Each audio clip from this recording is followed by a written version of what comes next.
সে নবী, যে নবী অনেক কষ্ট করে, যে নবীর কারণে আমরা শ্রেষ্ঠত্ব পাইলাম, যে নবীর কারণে আজকে ইসলাম ধর্ম পাইলাম। বন্ধুরে, আমার আপনার নবী একমাত্র কষ্ট করেছেন যে আল্লাহর দাসত্ব করার জন্য এবং নবী করিম সাল্লাল্লাহু আলাইহি ওয়াসাল্লাম সুন্নাত অনুযায়ী চলার জন্য। আজকে আমরা কি করি? আমরা আজকে আল্লাহর নাফরমানি করি। আজকে আমরা আল্লাহর নাফরমানি করি। যদি কোনো নাস্তিক আমার আপনার নবীকে নিয়ে কটূক্তি করে, আজকে আমরা মিছিলে বাড়ি না। আজকে যদি কোনো নাস্তিক আমার টুপিকে নিয়ে অসম্মান করে, আজকে তুমি ঘরে বসে থাকো।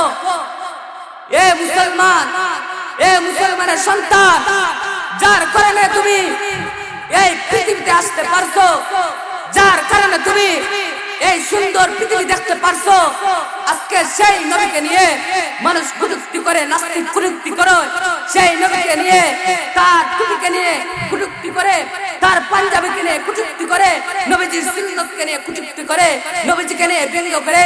আজকে তুমি মুসলমানের সন্তান ঘরের ভিতরে বসে থাকো, যার কারণে এই দিন পাইলা, যার কারণে তুমি পৃথিবীতে আসতে পারলা।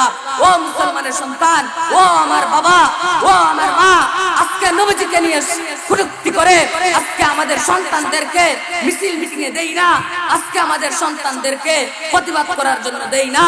ও আমার মাতা পিতা, ও আমার মারা, আজকে মনে করি যে যদি মিছিলে গিয়ে আমার সন্তান মরে যায়, তাহলে সেই সন্তানকে আমি আর পাইব না। ও আমার মারা, যে নাস্তিক আমার নবীজিকে নিয়ে কটূক্তি করবে, যে নাস্তিক আমার নবীজির সুন্নতকে নিয়ে কটূক্তি করবে, তার গর্দান উঠিয়ে ফেলবো। উঠিয়ে ফেলে বলেন ঠিক কিনা? আপনারা আছেন তো আমার সাথে?